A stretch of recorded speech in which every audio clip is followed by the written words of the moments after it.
To Kenya now, and President William Ruto has declared the 10th of May a day of national mourning.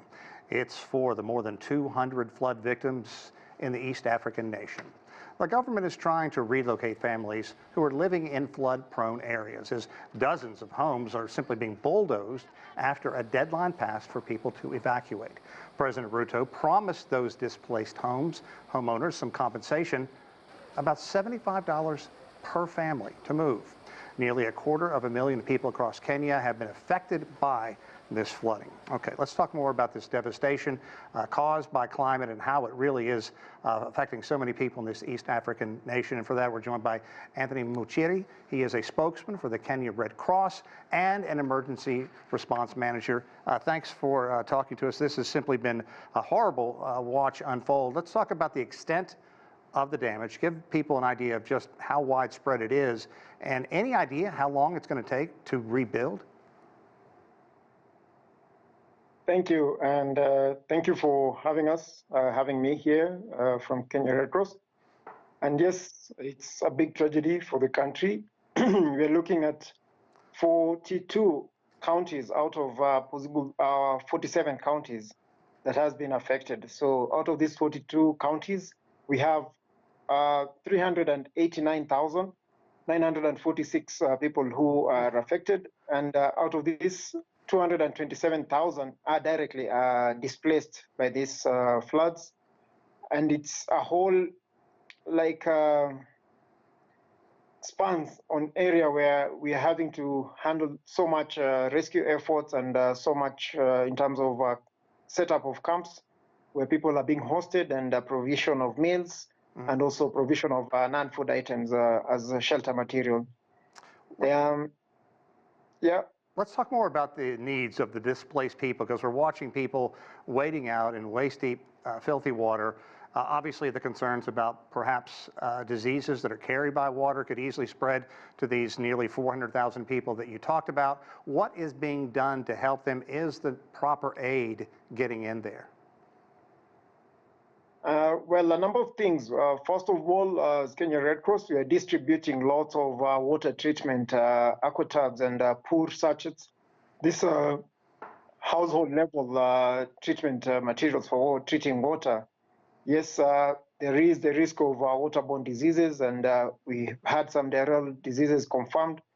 But needless to say, lots of sources of water have been damaged or have totally been submerged. We're looking at waters like a gauge, for example, in Garissa, where we have a gauge that measures how much water before we can ask people to evacuate. Ordinarily, from 3.5 meters up to 4.5, up to 5 meters is when we tell people this is bad and you have to evacuate. This has now gone up to 6.4. This is an all-time history. We've never seen such a high level of flood waters, and it's just covered lots and lots of acreage. You're talking about over 30,000 acres of land covered, submerged by these floodwaters. It's just heartbreaking. Let's talk about the cost of rebuilding and what the Kenyan government is doing, is pledging to do. I think a lot of people, their eyes rolled when they heard that the president is promising $75 per homeowner to move from areas that are prone to flooding. Is that reasonable? How difficult is it going to be for these people to find suitable housing?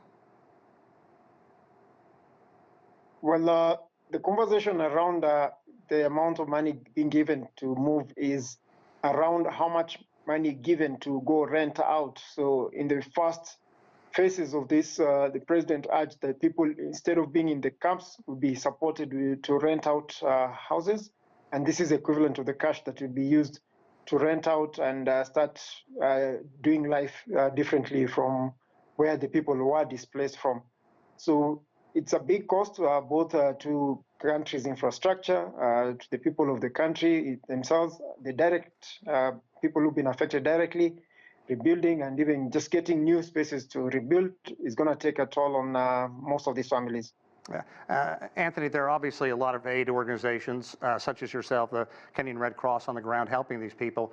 What about the controversy of forcibly moving people? Because I read that at least 3 people were killed by bulldozers who had gone in and mowed these houses down. Was it necessary? Was it the best way to do this? I've not gotten the reports about the bulldozers killing people. What I know is there are lots of people who've drowned due to the flood waters.